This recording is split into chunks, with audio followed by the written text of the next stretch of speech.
Buenos días, esto es Sistemas Operativos y en este vídeo vamos a continuar con el tema de ficheros, directorios y sistema de ficheros. Una vez visto el software de sistema, vamos a pasar al software gestor de sistema de ficheros, o sistema de ficheros como muchas veces se denomina. Recordemos cuál es la arquitectura del sistema de ficheros. Tiene una serie de capas. Vamos a empezar por la de manejador de dispositivo, la cual tiene los drivers de los distintos fabricantes y se encarga de realizar las peticiones de bloques a los distintos tipos de dispositivos de los distintos tipos de fabricante. A continuación tenemos el servidor de bloques, que se encarga de la gestión de las operaciones de bloques y mantiene una caché de bloques principalmente. Después tenemos la parte de módulo de organización de sistema de ficheros. Dado que tenemos por encima de ese servidor de bloques y de esa caché de bloques, tenemos los distintos sistemas de ficheros. Y hay muchísimos tipos de sistema de ficheros. Lo que vamos a tener es un módulo en el cual se integran todos esos sistemas de ficheros. Por encima de ese módulo organizador de sistema de archivos tenemos el sistema de archivos virtual. El Virtual File System se encarga de ofrecer a las aplicaciones una interfaz de Open, Close, Read, Write, etcétera, etcétera, que ya conocemos, genérica. De manera que cuando un proceso pide abrir un fichero, a través de ese path para ese fichero se localiza cuál es el sistema de ficheros concreto que lo lleva y se redirige desde el sistema de archivos virtual al módulo concreto que se encarga para acceder a ese fichero.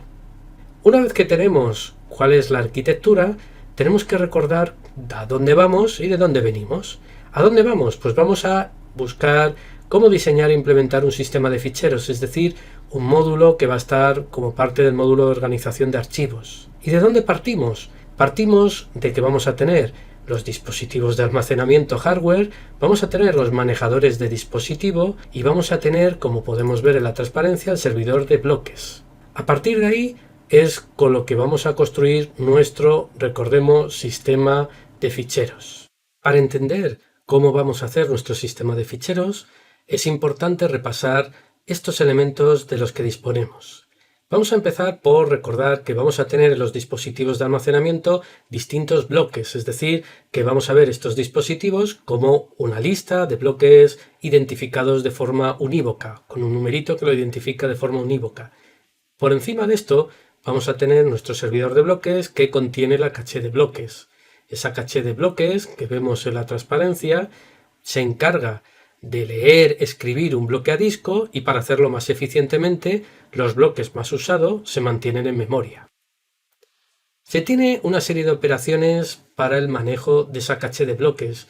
Típicamente vamos a tener getBlock, ese getBLK, que lo que va a hacer es buscar o reservar en caché un bloque a partir, en este caso de un identificador de inodo, un desplazamiento y un tamaño dado. Vamos a tener lo contrario del getBlock, que va a ser blockRelease, que libera un bloque y lo pasa a la lista de libres. Tenemos bwrite, que va a permitir escribir un bloque en la caché de disco, y tenemos bread, que va a permitir leer un bloque de disco a caché. También tenemos la operación bread_ahead, que es la lectura adelantada, de manera que cuando pidamos un bloque, se va a leer ese bloque y se van a leer además los siguientes bloques. Ese servidor de bloques se encarga principalmente, pero no únicamente, de tres tareas: de emitir mandatos, de optimizar las peticiones de entrada y salida y del nombrado lógico. La idea de petición mandatos es la idea de que se va a encargar de leer y escribir bloques a los manejadores de dispositivos. La idea de optimizar las peticiones de entrada y salida es encargarse de esa caché de bloques para integrarse con el gestor de memoria virtual, y esos bloques de disco valer tanto para el sistema de ficheros como para memoria virtual. Y también ofrecer un nombrado lógico para los dispositivos, de manera que los usuarios o usuarias vean /d/HDA3 y no numeritos unívocos que identifican a ese dispositivo. Como hemos comentado, tenemos la optimización de peticiones de entrada y salida. Esa caché nos permite esa optimización. ¿Cómo funciona? Bueno, funciona de forma similar a otras cachés que hemos ido viendo. La idea es que si el bloque está en la caché, se copia el contenido de la caché a los datos del usuario y se da esos datos que ha solicitado. ¿Qué pasa si no está en caché? Si no está en caché, lo que hay que hacer es pedir el bloque al dispositivo y cuando llegue ese bloque guardarlo en la caché. Cuando ya esté en la caché, podemos copiar el contenido y actualizar los metadatos. Si el bloque ha sido escrito, en caso de en vez de ser lectura es escritura, bueno, pues habrá que pensar qué hacer para mantener la coherencia entre el bloque que está en caché y el bloque que está en disco. De eso se encarga la política de escritura. Y de igual forma, si una vez que hemos pedido ese bloque y la caché está llena, será necesario hacer un hueco. ¿Cuál va a ser el bloque que vamos a desalojar de la caché? Para ello vamos a utilizar la política de reemplazo. Al leer un bloque se puede leer no solo ese bloque, también se puede leer algunos bloques adicionales siguientes. Es lo que se conoce como lectura adelantada. Y la idea de esto es que para accesos secuenciales a un fichero, que se van a ir leyendo la información bloque a bloque, bueno, pues permite muchas veces optimizar las transferencias al pedir no un bloque, sino una serie de bloques consecutivos. También, de cara a la política de escritura, recordar algunas políticas que ya conocemos. Por ejemplo, tenemos la escritura inmediata, en la cual, llamada write-through, se escribe cada vez que se hace una actualización en los datos de caché, se escribe también en disco. Por tanto, tenemos menos posible rendimiento, pero más fiabilidad. Si se va la luz y desaparecen los datos de la caché, seguimos teniéndolo en el disco. La otra opción casi opuesta sería la escritura diferida o write back. La idea es que se escriben los datos cuando se eligen para reemplazo. Es decir, que si se llena la memoria y hay que expulsar algún bloque, en ese momento se escribe, si es necesario, los datos de ese bloque. Se tiene el mayor número de tiempo posible sin escribir los datos en disco duro, en memoria secundaria. Esto da lugar a mejor rendimiento, dado que todas las escrituras van a ir a caché, no van a ir todas a disco, pero se obtiene menor fiabilidad, dado que si se va la corriente, los datos que están en caché se pierden. Una opción entre medias de inmediata y diferida es la escritura retrasada o delayed write. La idea de esta escritura retrasada es un compromiso. Lo que vamos a hacer es tener escritura diferida, pero cada 30 segundos, por ejemplo en Unix, cada X segundos, lo que se va a hacer es, si no se está utilizando el disco duro, está bastante libre, pues se va a aprovechar para escribir todos los datos que se han sido modificados en caché, escribirlos a disco. De esa manera, si se pierden datos, pues se sabe que es como máximo un tiempo finito. También tenemos otra política de escritura, que es la escritura al cierre o write on close. Se utiliza mucho en sistemas de ficheros distribuidos. En este caso, cuando se abre un fichero, se hace una copia en local en ese nodo y se trabaja, todas las escrituras se hacen en caché y al cerrar el fichero se aprovecha para volcar todos los bloques que se hubieran modificado de ese fichero a disco. También recordar las políticas de reemplazo. Tenemos muchas conocidas como FIFO, MRU, LRU, el algoritmo de la segunda oportunidad o del reloj, etcétera, etcétera. En la bibliografía podéis encontrar todo tipo de detalles de estas políticas. La que se utiliza más frecuentemente en sistemas de ficheros es LRU. La menos recientemente usada, el bloque menos recientemente usado, es el cual va a ser expulsado de la caché, dado que se tiene, como en esa política, previsión de que sea el bloque que menos se necesite en el futuro. Por encima de esta caché es donde tenemos el sistema de ficheros, y este sistema de ficheros que tenemos que construir, lo único que puede utilizar son los servicios de esa caché. La idea es que para construir ese sistema de ficheros, lo que vamos a necesitar es 4 elementos. El primero van a ser las estructuras de datos en disco, que ya hemos visto. Ya hemos visto los bloques con datos, metadatos, etcétera, etcétera. Lo que además vamos a necesitar es en memoria principal copia de los metadatos que tengamos en disco y añadiremos alguna información que no va a estar en disco, pero que son metadatos que vamos a necesitar para esa sesión de trabajo. Le vamos a añadir el tercer elemento, que es para la gestión de los metadatos, que ya están dentro de esos bloques de disco, recordemos, pues una serie de funciones que se encarguen de sacar esa información y poder tratar esos metadatos de una forma más simple. Y sobre ese conjunto de funciones que trata los metadatos, vamos a tener el conjunto de funciones que implementan las llamadas al sistema. Por tanto, tenemos con ello, en resumen, los 4 elementos.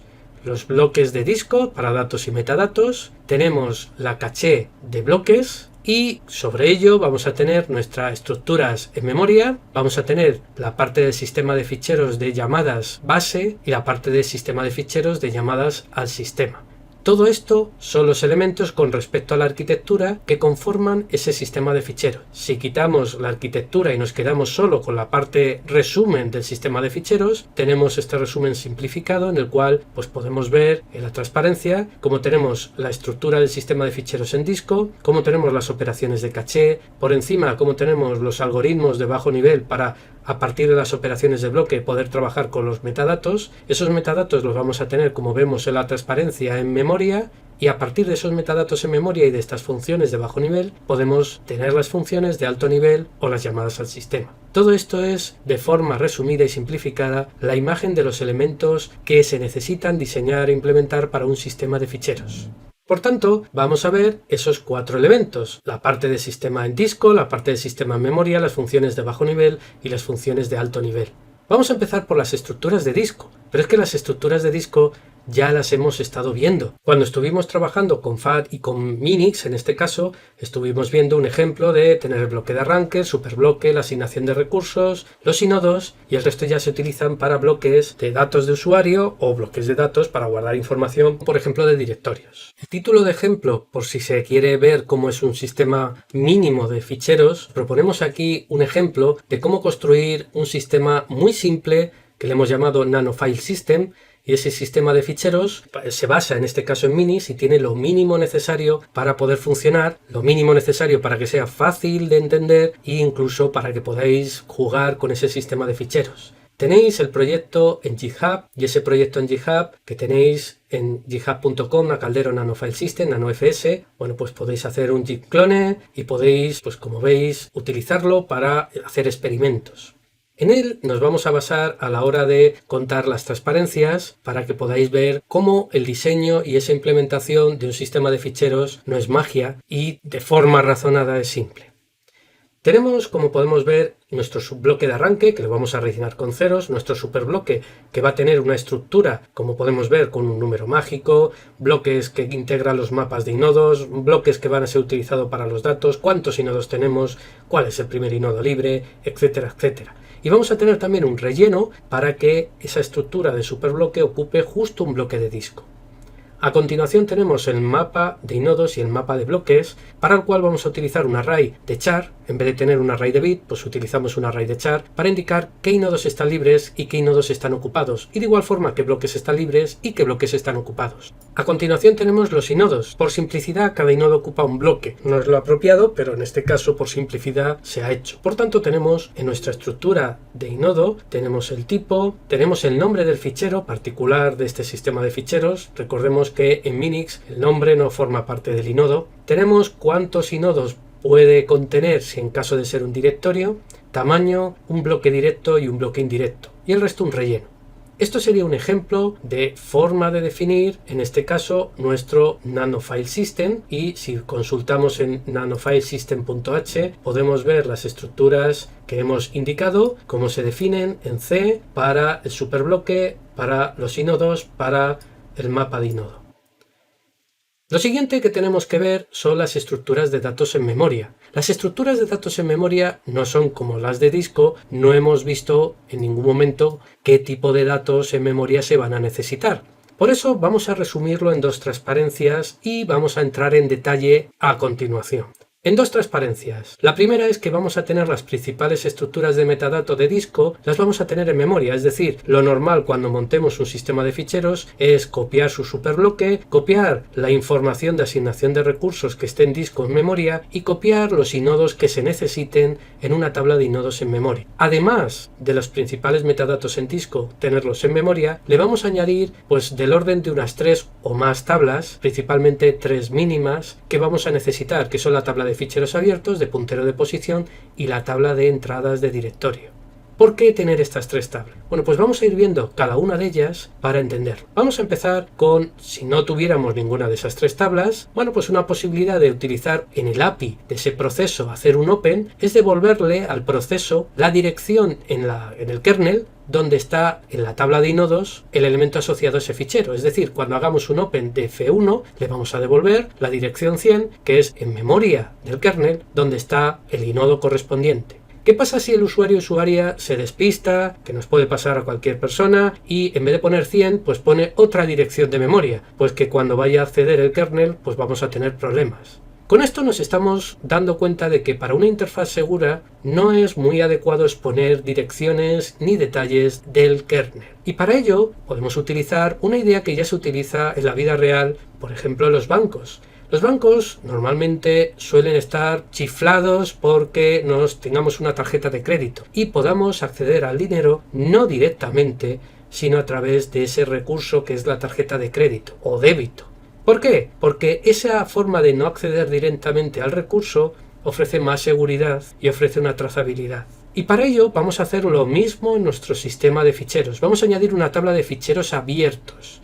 Esa tabla de ficheros abiertos es la que va a traducir a cuál es la dirección de inodos. ¿Qué es lo que vamos a tener? Pues por cada proceso vamos a tener en su BCP un array, de forma que el índice de ese array es el descriptor de fichero y el contenido de de esa posición de ese array es el índice internamente de la tabla de inodos del kernel. Por tanto, el proceso va a trabajar con descriptores que son los índices de este array, pero no va a ver el contenido de ese índice, ese array, y va a ser más fácil ocultar y ofrecer esa seguridad en la interfaz. Obviamente también es importante entender los detalles como que el 0, 1 y 2 suelen estar usados por defecto para entrada estándar, salida error, que el número de filas de este array pues limita el número máximo de ficheros abiertos. Hay sistemas operativos que es dinámico y hay sistemas en los cuales habría que recompilar el kernel si se quiere cambiar el límite de ficheros abiertos. Y recordemos que en este caso la tabla sí se rellena de forma ordenada, es decir, que cuando queramos hacer un open se va a buscar el primer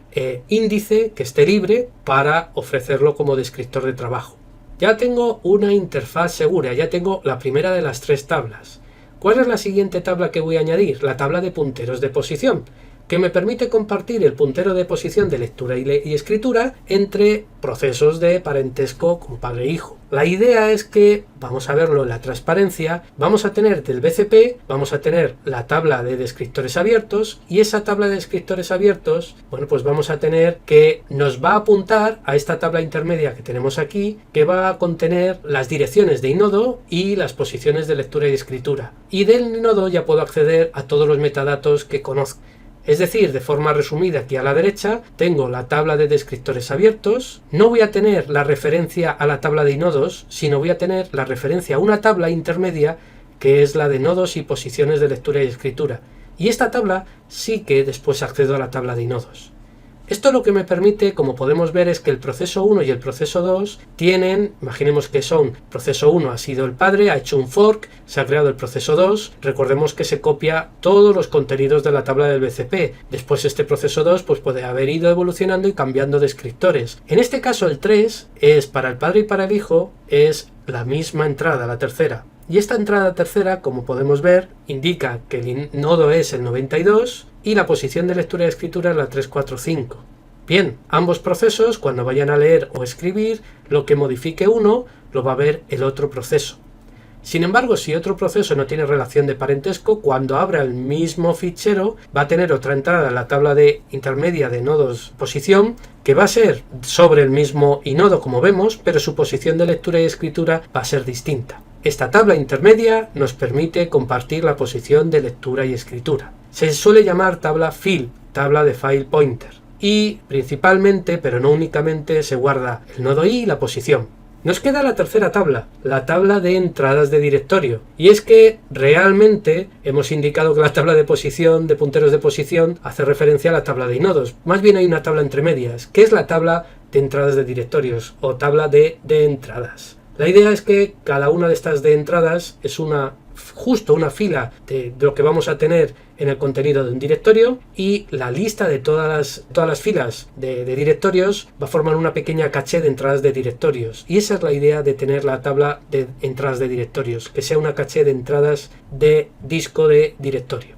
En resumen, vamos a tener la tabla de ficheros abiertos, vamos a tener la tabla de punteros de posición, de lectura y de escritura, la tabla de entradas de directorio y la tabla de nodos y en uso, además de otras estructuras de metadatos. En un sistema real, como se puede ver, puede ser todo lo complejo que se necesite. Realmente se va añadiendo poco a poco y no es tan complejo. Para nuestro sistema Nano-File System se puede simplificar. Podemos no tener entradas de directorios, o sí, podemos necesitar esta tabla de punteros de lectura y escritura o no. Puede haber un sistema operativo en el cual no se comparta la posición de lectura y escritura. Es decir, que podemos hacer a medida estas estructuras de datos para las necesidades de cada sistema de ficheros. Por ejemplo, en nuestro Nano-File System vamos a tener la información leída de disco, que es el superbloque, los mapas para inodos y bloques y los inodos que estemos usando. Y vamos a añadir para cada inodo, vamos a tener otro array, de manera que para el inodo i vamos a tener en este array inodo ix el puntero, bueno, la posición de lectura y escritura, y si está abierto o no está abierto ese inodo asociado. En nuestro caso, en Nano-File System, es mucho más sencillo porque es muy limitado, pero para que podamos ver hasta qué punto se puede cambiar ese diseño.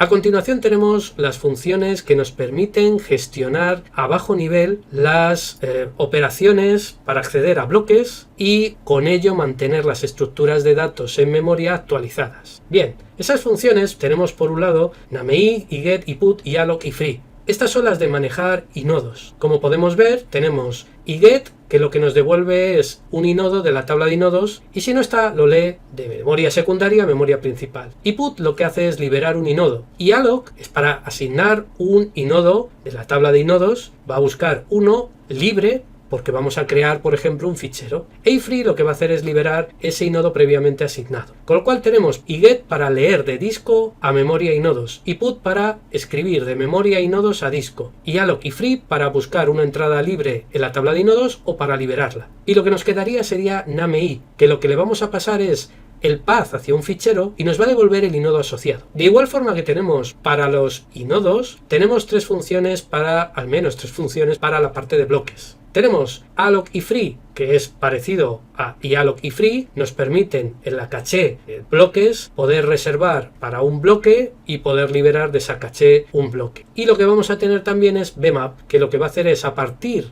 de un descriptor que tengamos de fichero y de un offset, ambas dos cosas nos va a permitir a bmap ir explorando los árboles de directo, indirecto, simple, indirecto, doble, etcétera, etcétera, para localizar para ese offset cuál es el bloque de disco que contiene ese byte. Con lo cual tenemos aquí como ejemplo de iAlloc y alloc para buscar un inodo libre. Como vemos, vamos a recorrer la tabla de asignación de recursos de inodos, y el primero que esté a 0 le ponemos a 1 y ya devolvemos ese inodo. Y para la tabla de asignación de recursos de bloques el mecanismo es igual, vamos a recorrer y el primero libre es el que vamos a devolver. Aquí lo único especial es que vamos a aprovechar para tener un bloque, como vemos aquí, que vamos a rellenar con ceros, todo con ceros, y vamos a escribir el bloque que asignemos, vamos a escribirlo a ceros. Esto nos asegura que cuando el usuario pida abrir un fichero y pida, bueno, pues acceder a una parte de ese fichero en el cual pues se necesita reservar un bloque de disco, no pueda leer de ese bloque de disco información que hubiera antiguamente,